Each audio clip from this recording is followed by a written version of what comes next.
Graça e paz, bom dia, Deus abençoe a todos.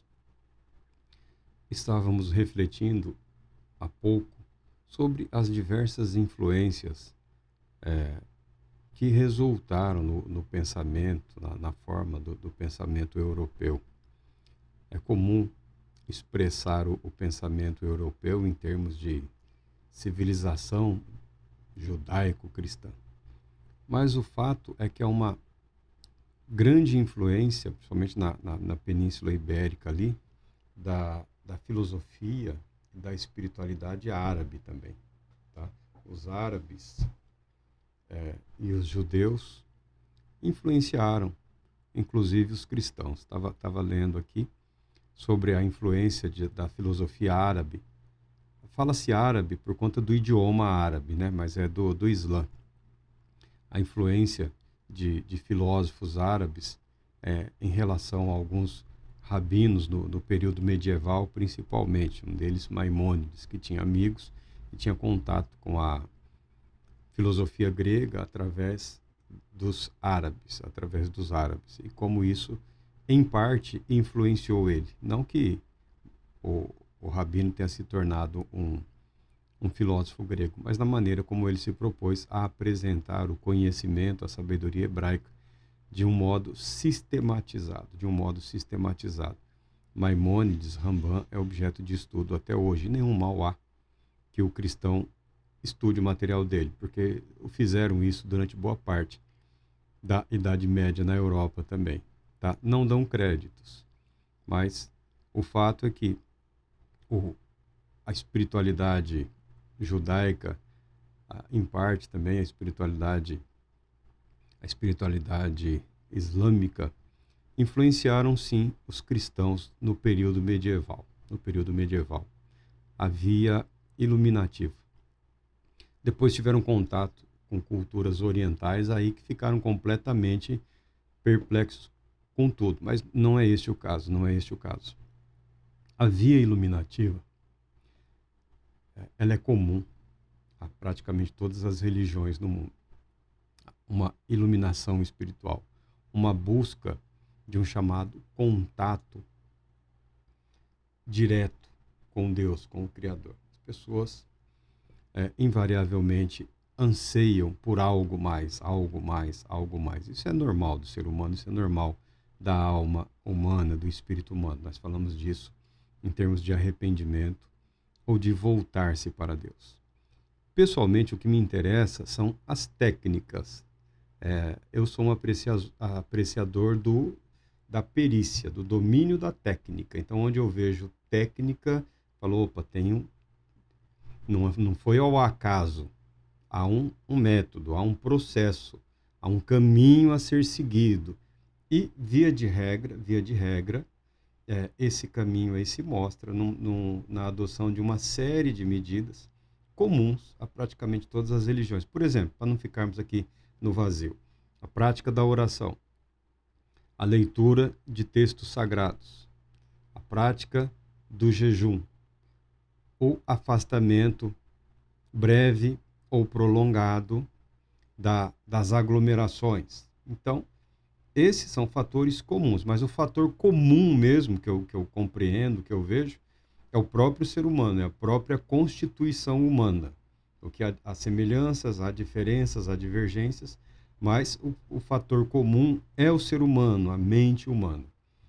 Hoje em dia eu sou muito reservado no que diz respeito a ministrações de caráter, assim que alguém possa dizer, mais espiritual. Eu sou muito reservado e muito mais cauteloso nesse sentido, porque o charlatão é aquele que não vive, que não experiencia, mas que aprende o jeitão e acredita ou faz por ignorância ou por ganância. Não há meio termo. Ou é por ignorância ou por ganância. Tá? Por ambição, por vaidade, por ego. Tá? Não tem como dizer. Não tem como você tentar justificar o erro. Então, eu não me entusiasmo, porque grande parte do que se vê hoje apresentado como espiritualidade é fruto de graves equívocos, de afastamentos da palavra de Deus, da manipulação do desejo humano sincero, de estar em comunhão com Deus, de aproximar-se mais e mais de Deus, sabendo que o Deus Todo-Poderoso é aquele que supre todas as nossas necessidades e carências. Ainda assim, padecemos de uma série de necessidades e carências. Então, essa aparente contradição ou disparidade entre tudo que Deus, o Pai, é e tudo que nós, os filhos de Deus, necessitamos e enfrentamos nessa vida, às vezes cria esse embate. Poderíamos falar em termos de adolescência espiritual, mas a adolescência, ela é um período que durante toda a história da humanidade é de 1 a 3 anos, 1 a 3 anos, 1 a 3 anos, 1 a 3 anos. É jovenzinho, entra na adolescência e sai adulto, e sai responsável. Você cresceu, bem-vindo ao mundo adulto. Tá? Foi assim.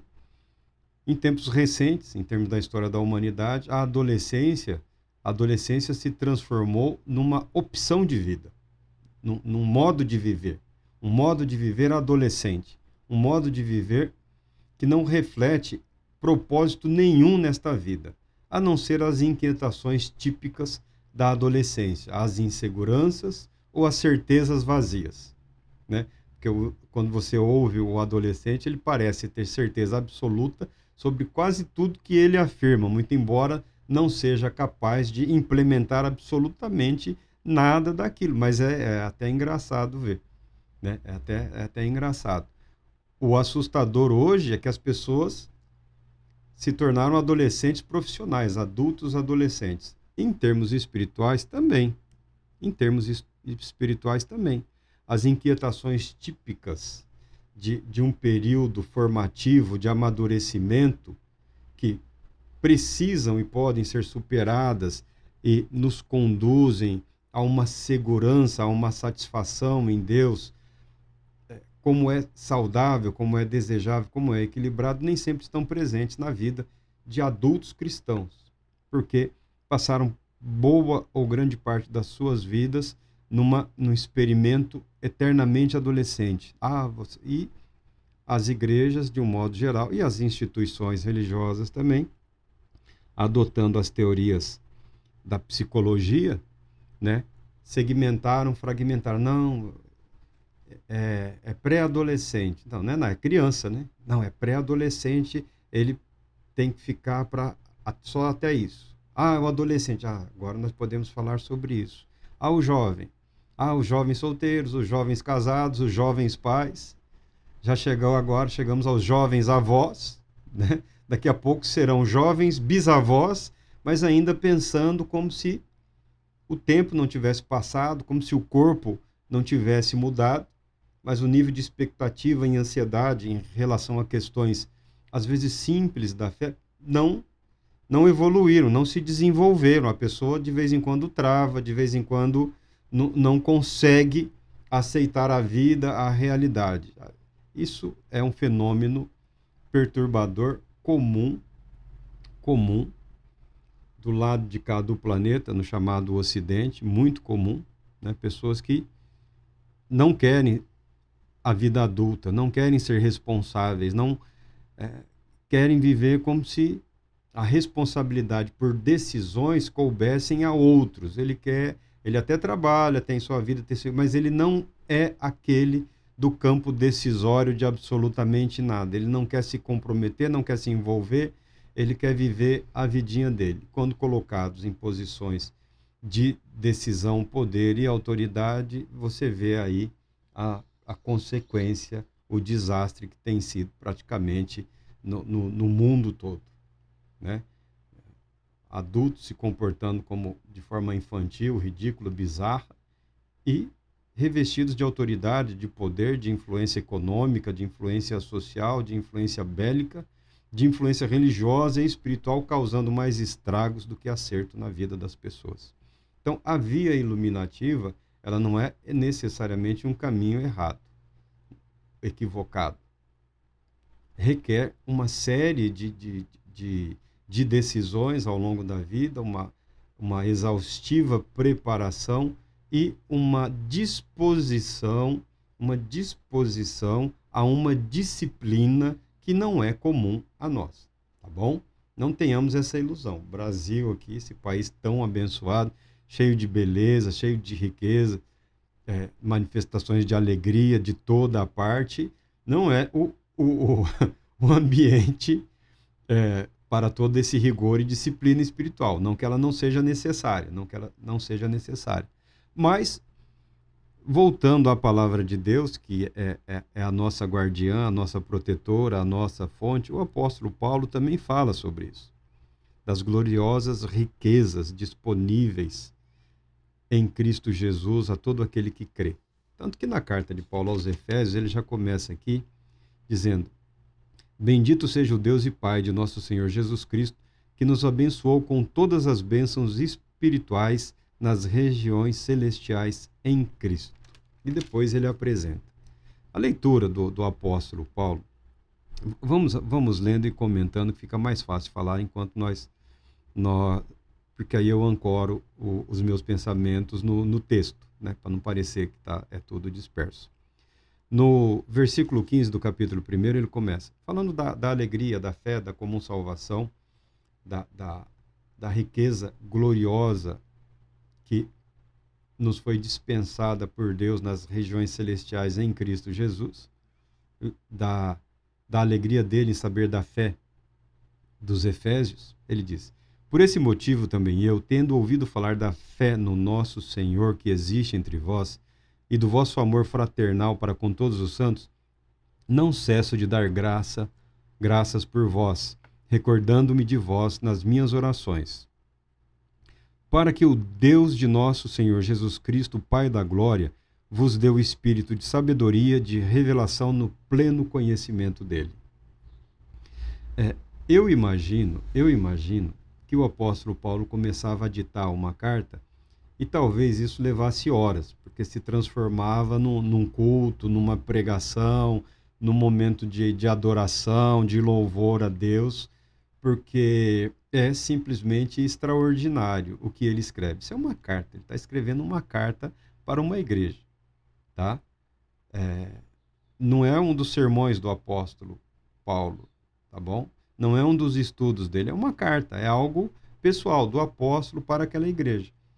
Pessoalmente, talvez o apóstolo não gostasse disso que eu vou falar, mas eu acredito que se ele tivesse ficado preso por mais 1 ou 3 anos, nós teríamos à nossa disposição uma biblioteca, principalmente na fase avançada, sabedor do fim, né, que se aproximava. Se ele tivesse ficado preso por mais um ano, não vamos causar sofrimento ao apóstolo, por mais um ano nós teríamos algo assim muito mais grandioso do que nós temos, em termos de facilitação do nosso entendimento. Mas aprove a Deus na sua infinita sabedoria, já que a salvação é pela fé, né? Porque pela graça sois salvos mediante a fé, não é só por uma questão de conhecimento doutrinário, teológico, acadêmico, mas nós teríamos sido muito mais enriquecidos, na minha opinião. Mas temos que trilhar o caminho da fé, aprendendo com os ensinamentos, né? Comparando, confrontando e permitindo que a verdade se achegue à nossa realidade. Mas as orações do apóstolo Paulo envolve a via iluminativa, o caminho da iluminação, ou o caminho místico, ou o caminho espiritual. Está envolvido aqui. Basicamente, muito embora a maioria dos estudiosos gostem de apresentar o apóstolo Paulo como um filósofo, né? Ou um filósofo católico, ou um filósofo protestante, ou um filósofo evangélico, ou um filósofo pentecostal, cada um procura puxar aqui os ensinamentos apostólicos para a sua manifestação ou para os limites da sua convicção de expressão religiosa. Não questionamos isso. Mas, basicamente, aqui, o apóstolo Paulo é um rabino que passou por uma experiência transformadora, poderosamente transformadora, e ele passa a viver em função da verdade a ele revelada, da revelação de Deus, que é Jesus é o Messias, Jesus é o Cristo. Essa é a tônica da mudança. O apóstolo Paulo encontra o Messias prometido a Israel. E no Messias prometido a Israel, ele encontra a satisfação para todos os anseios da humanidade. Ele encontra em Jesus, o Cristo, não só o Salvador do judeu, mas o Salvador da raça humana, o Salvador da humanidade. Não é só a expressão da fidelidade de Deus para com o judeu. Jesus, o Cristo, é a expressão máxima da fidelidade do amor de Deus para com a humanidade. Essa é a revelação, gerou iluminação, conhecimento, comunhão e disposição para enfrentar tudo e todos, para garantir a transmissão dessa verdade à humanidade. Tá? Então ele não foge da via iluminativa, muito embora, para reconstituirmos um pouco da mentalidade, da formação de Saulo, nós precisamos entender como era transmitido o conhecimento rabínico naquela época. Né? Ele teve uma formação, ele passou por um período de adestramento, ele passou por um período de disciplina. A formação, o adestramento, a disciplina, as práticas religiosas comuns e universais não foram suficientes para levá-lo a uma comunhão com Deus, a uma comunhão intensa, mais íntima, como todo mundo deseja. Foi um ato de Deus revelar Cristo Jesus para o apóstolo Paulo. Ainda que ele tenha tentado ou se empenhado em trilhar o caminho da espiritualidade que conduz, ele descobriu em Cristo Jesus o caminho da espiritualidade que nos alcança. Tá? O caminho da espiritualidade que vem dos céus e invade a terra, invade a humanidade. A visão não é inovação, é a mesma visão do profeta. Se ele compreendeu totalmente ou integralmente, nós não sabemos, mas nós sabemos que ele expressou, você vê Isaías, a visão de Deus, cuja glória enche o templo, a terra e os céus. Tá bom? Em Cristo Jesus, o apóstolo Paulo tem uma compreensão aprofundada das verdades anteriormente reveladas por Deus. Tá? Para que o Deus de nosso Senhor Jesus Cristo, o Pai da glória, vos dê o espírito de sabedoria, revelação e pleno conhecimento. Conhecimento é a palavra que se usa não só É claro que o conhecimento é prático, mas tem a ver com a comunhão que transforma para a vida. Revelação é isso, é o que ele experimentou na estrada para Damasco lá. Sabedoria também tem a ver com a capacitação dada pelo Espírito Santo em termos de formação psicológica, emocional. O conhecimento tem a ver mais com a verdade revelada em termos práticos. Mas tudo conduz para o quê? Conduz para a vida. Conduz para a vida. Oro ainda para que os olhos do vosso coração sejam iluminados. Né? Falando da via iluminativa. Para que tudo tem que ter um propósito. A objetividade da espiritualidade ela é clara e notória em toda a Bíblia. Não existe esse negócio aí que vai andar por aí brilhando de dia ou de noite. Abandona essa ideia. Abandona esse pensamento tosco. Oro ainda para que os olhos do vosso... A versão que eu memorizei os olhos do vosso entendimento. Coração é a mesma coisa. Tá? Espírito, entendimento, coração, alma, mente, consciência. É o mesmo caminho. Oro ainda para que os olhos do vosso coração sejam iluminados, para que saibais qual é a real esperança do chamado que ele vos fez, quais são as riquezas da glória da sua herança nos santos e a incomparável riqueza do seu poder para convosco, os que cremos, conforme a atuação da sua portentosa força. Efésios aqui, esse é um dos textos que o final aqui, eu acredito que ele nunca foi bem traduzido. Eu não sou um entendido no grego aqui, mas não ficou legal. São poucas as versões que dão um desfecho aqui. Esses textos aqui talvez tenham mais vírgulas do que precisam e tenham pontos onde não deveria ter pontos. Porque quando você traduz, né, você não tem como traduzir sem interpretar. Literalmente, é impossível, porque se você traduzir, não tem como você traduzir um pensamento sem interpretá-lo a ponto de que ele seja compreensível para quem o estará ouvindo num ambiente cultural diverso do dele. Paulo tem a sua mente nos céus. Paulo tem a sua mente voltada para o trono de Deus. Paulo tem a sua mente voltada para o poder de Deus. Justiça, santidade, poder são perspectivas comuns na mente do judeu aqui. Deus revelando o seu poder, sua justiça, sua santidade, derramando a sua ira e também o seu amor no ato de escolher, de separar, de eleger, de santificar. Também havia tudo isso.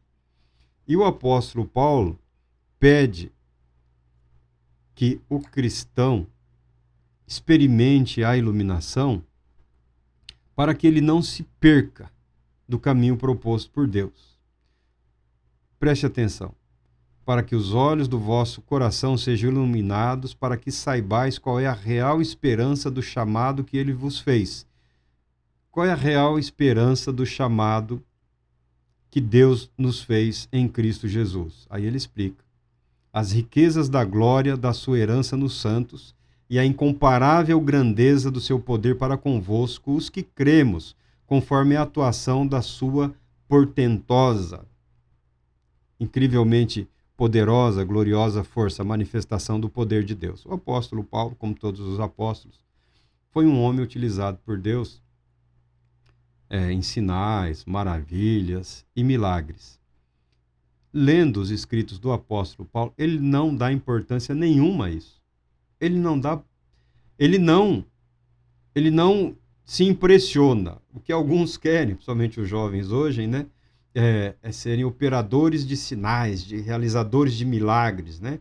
Aqueles assim, jovens poderosos para a glória de Deus.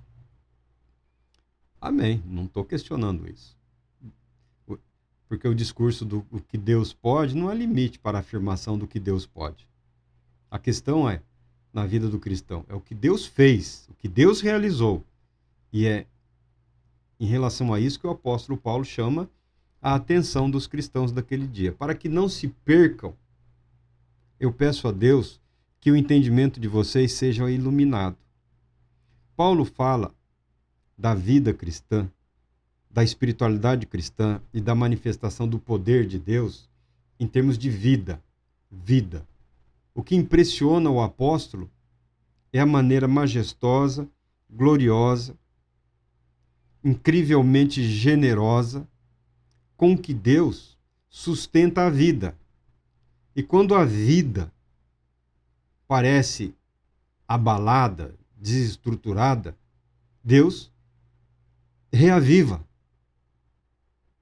E quando a vida parece condenada à morte, Deus se revela como aquele que não desiste da vida e garante a ressurreição ou a revivificação eterna, a vida plena e abundante, conforme foi dito por Jesus o Cristo. É nesses termos que o apóstolo Paulo está falando. Ainda que neste lado da vida apresentem-se dificuldades, barreiras e dificuldades, compreendendo a riqueza da glória, da graça de Deus em Cristo Jesus, nós podemos, de alguma forma, antecipar os prazeres do mundo vindouro. Fé, esperança, graça. O que Paulo aprendeu com o próprio Senhor, a minha graça te basta. Porque não foi Paulo que disse, a graça de Deus me basta. Ele estava sofrendo, ele estava orando para ser curado ou livre de uma enfermidade, de uma aflição, sei lá o que fosse. Cada um, quando lê aqueles textos, alguns colocam os próprios pecados ali, né? Não tem nada de errado, não tem nada de errado. Porque o apóstolo Paulo descobriu que a graça de Deus basta. A graça de Deus transforma, a graça de Deus é abundante. A graça de Deus cura, a graça de Deus purifica, a graça de Deus santifica, a graça de Deus renova, a graça de Deus reaviva, a graça de Deus conduz à eternidade com Deus em Cristo Jesus. Esse mesmo poder que agiu em Cristo, ressuscitando dos mortos, por isso que eu não tenho essa capacidade a originalidade não é um dom que me foi concedido. Eu consigo até adaptar, absorver e transmitir, mas tem uma fonte, tem uma origem. Quando eu falo do Espírito Santo como Espírito de vida e ressurreição, via de regra, estou me baseando aqui nos ensinamentos dos apóstolos, tá? É eles que expressavam o Espírito Santo, a pessoa do Espírito Santo, como o Espírito de vida e ressurreição, pensando no Gênesis, né, o Espírito que paira sobre a fonte do abismo ou sobre o caos, né, o mundo caótico, o Espírito que está preparando, garantindo as condições para que a vida seja criada, gerada naquele ambiente confuso, aquele ambiente, se alguém estivesse olhando, fala, isso é um caos completo, mas o que aparentemente é um caos pode ser a oportunidade para a criação de algo novo, para a vida. Então, Paulo fala nesses termos, o apóstolo Paulo fala exatamente nesses termos.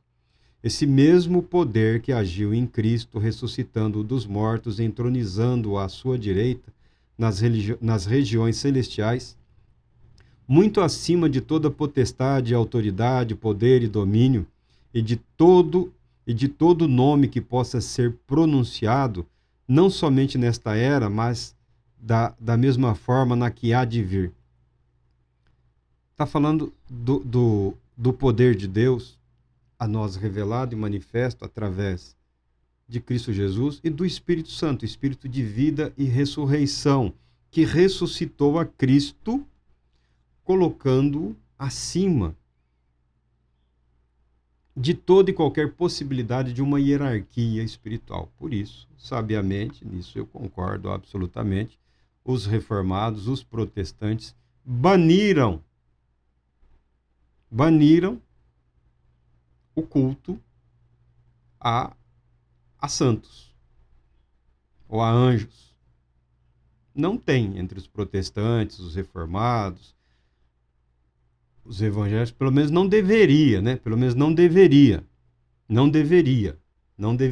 Esse é o objeto de escândalo. Nós falamos de mística, de espiritualidade, né? Porque o islâmico não se impressiona com o cristianismo, o judeu também não se impressiona com o cristianismo. Entre muitos fatores, esse é um desses, né? Esse é um desses. Mas a Bíblia declara que cada um siga o caminho que propôs seguir. Amém. Não estamos aqui, né? Mas a Bíblia declara que Jesus, o Cristo, a posição que ele ocupa é muito superior, é infinitamente superior a toda e qualquer. Isso daqui o apóstolo Paulo nunca descreveu uma hierarquia celestial, porque na Bíblia não tem essa revelação. De tempos em tempos, e naqueles tempos também tinha um povo aí das hierarquias celestiais. Deus, o Pai, Cristo, o Filho, aí depois vem arcanjos, querubins, serafins, e ins, né? E anjos e anjosão, e aí tem quem colocou os mortos, né? Não, esse morto é bom, ele é também intercessor, mediador, isso e aquilo. O apóstolo de Jesus Cristo fala que não existia até aqueles dias e que nunca existirá nenhum outro nome ou posição equivalente a que Cristo Jesus ocupa diante de Deus em favor da humanidade. Não existe. Então, esse é o conselho para nós. Abandona essa ideia ridícula de hierarquia. Ah, mas eu aprendi. Você aprendeu com o inimigo. Você está usando as ferramentas do inimigo. Uma hora essa espada vai quebrar e ele vai te degolar, porque você está usando a arma dele, você está usando a ferramenta dele. Ela é falha. Ela é frágil. O cristão deve aprender a militar com as armas que foram oferecidas por Deus em Cristo Jesus. E o apóstolo Paulo está dizendo que a fé e a graça são esses instrumentos que nos permitem nos aproximarmos de Deus e desfrutarmos das gloriosas riquezas por Ele disponibilizadas para nós. Para nós. Nesse aspecto, nós cristãos, deixamos de aproveitar muito de tudo o que o Todo-Poderoso Deus tem para nós. Ele fala aqui, o espírito de vida e ressurreição. Se você procurar reinterpretar o Espírito Santo, ou ampliar a sua compreensão do Espírito Santo, não só em termos daquele que doa, ou que traz, ou que manifesta dons espirituais, mas como espírito de vida e ressurreição. O agente de Deus para vivificar toda a humanidade e garantir toda a vida que há na terra, o Espírito Santo. E o mesmo que ressuscitou a Cristo Jesus. Você compreenderá que não há propriamente limites para a manifestação desse poder nas nossas vidas. Ainda que a manifestação desse poder nas nossas vidas seja no sentido de nos capacitarmos a suportarmos o que aparentemente é insuportável. Alguém chegar e dizer, rapaz, como é que você aguenta isso? Como é que você aguentou passar por tudo isso? Como é que você está aqui rindo, brincando, conversando, churrasquinho com os amigos, quando isso, aquilo outro? O Espírito Santo, o Espírito de vida e ressurreição. Porque toda vez que você morreu um pouco, ele te trouxe de volta à vida. Quantas vezes você morreu e foi ressuscitado? Foram várias. Sob vários aspectos. Sob quase todos os aspectos. O Espírito Santo tem atuado e agido na sua vida. É que às vezes, de forma consciente, nós não nos dedicamos a nos entregar a Ele. Mas que Ele está sempre agindo, Ele está. Também sujeitou, esse é o texto final, que não achei nenhuma tradução boa. Na verdade, você deveria ler isso aqui como um texto só, num fôlego só, tá? Por esse motivo também eu, num só fôlego, porque ele está falando de um só Deus e um só Cristo, que é tudo em todos. Também sujeitou tudo que existe debaixo dos seus pés, Jesus Cristo, e o designou cabeça sobre absolutamente tudo o que há e o concedeu à igreja, que é seu corpo, a plenitude daquele que satisfaz tudo quanto existe em toda e qualquer circunstância. É claro que não ficou bem traduzido. Não ficou bem traduzido porque é difícil traduzir, porque é difícil transformar isso daqui. Se você não dedicar algum tempinho para estudar os ensinos do apóstolo, como ele está o tempo todo contemplando a glória de Deus em Cristo Jesus e transformando isso em palavras, porque a vida dele foi transformada num instrumento de transmissão da verdade do Evangelho. Não é uma questão de título. Deus não sai por aí distribuindo títulos, papéis aí, diplominha, você agora é apóstolo. Não. O apóstolo, os apóstolos, em si, eles são os dons. E Paulo ele vai dizer aqui, ele diz, Jesus é o Senhor da igreja, e ao mesmo tempo ele é o dom de Deus para a igreja. Ah, mas ele não pode ser... Aí, a minha desavença aí com algumas metodologias, né? Eu sou um apreciador do domínio da técnica, né, da metodologia, da sistematização do conhecimento, porque facilita, torna o conhecimento acessível a todos. Agora, a técnica não é a revelação. A metodologia não é a revelação. O Espírito Santo é o agente da revelação. A revelação é Jesus, o Cristo.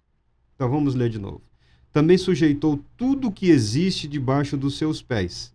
Tudo o que existe neste mundo e em qualquer outro mundo está sujeito ao senhorio de Cristo.